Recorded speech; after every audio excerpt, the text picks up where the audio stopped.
Friends, देखिए question number 1 है आपका और चैप्टर 6 है।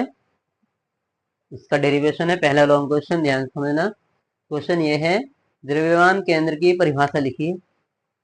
एक समान क्षण के द्रव्यमान या संहति केंद्र के लिए व्यंजक निगमित कीजिए। संहति केंद्र भी इसका दूसरा नाम है, सेंटर ऑफ मास को ही कहते हैं। द्रव्यमान केंद्र को संहति केंद्र। तो सबसे पहले इसकी डेफिनेशन है।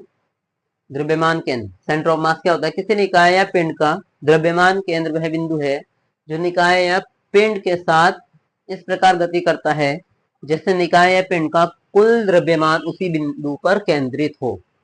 द्रव्यमान कहलाता है। मान लीजिए किसी भी वस्तु कोई वस्तु हो, उसको उसका सेंटर होगा एक पॉइंट जहां से वो बैलेंस बना रहेगा, उसी को आप कहेंगे द्रव्यमान केंद्र।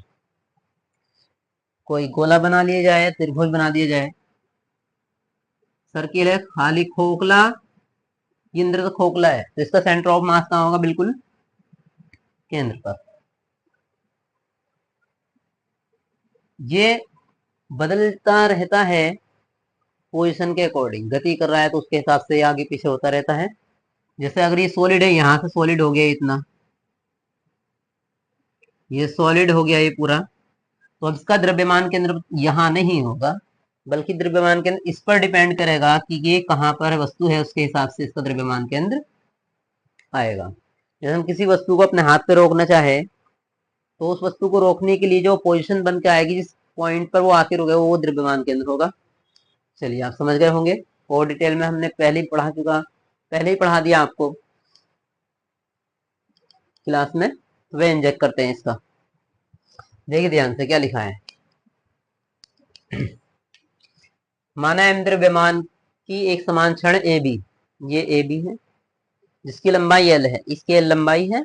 माना इस क्षण का एक छोटा सा खंड सी डी है, ये पार्ट लिया हमने, सी और डी छोटा सा पार्ट लिया, जिसकी लंबाई कितनी है? D x. ये डी एक्स लंबाई है इसकी। तथा मूल बिंदु ओ से एक्स दूरी पर स्थित है। मूल बिंदु क्या है? यहाँ है ये मूल बिंदु ओ। कैसे है? जो एक्सिस होता है उसका मूल बिंदु ओ कहलाता है।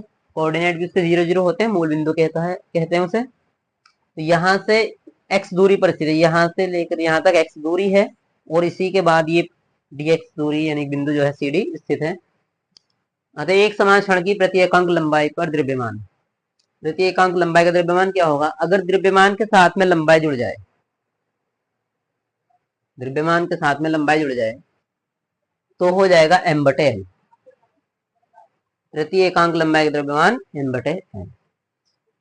तथा क्षण के छोटे खंड सीडी का द्रव्यमान, अब ये छोटा वाला पार्ट है, तो उसमें डीएम बराबर M upon L into D X. तो उसका कुछ और नाम हो तो हमने डीएम कह दिया उसको।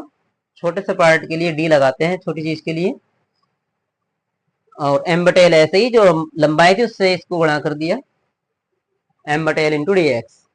तो द्रव्यमान केंद्र क्या हो जाएगा? X C M integration of X D M upon integration of D M. ये आपके लिए नया होगा, समाकलन। हालांकि इससे पहले चैप्टर 3 में मैं पढ़ा चुका हूँ समाकलन कैसे करते हैं। तो यहाँ पर अब इसका हमने लिमिट यानी सीमा 0 से एल तक, द्रव्यमान केंद्र यहाँ 0 है और यहाँ से लेके यहाँ तक एल है।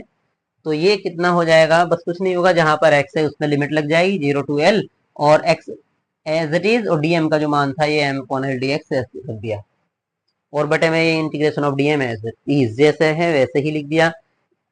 समाकलन जब करते हैं बच्चों, तो हम जैसे इंटीग्रेशन ऑफ डी एक्स है तो हम हो जाएगा एक्स, इंटीग्रेशन ऑफ डीएम है तो हो जाएगा एम।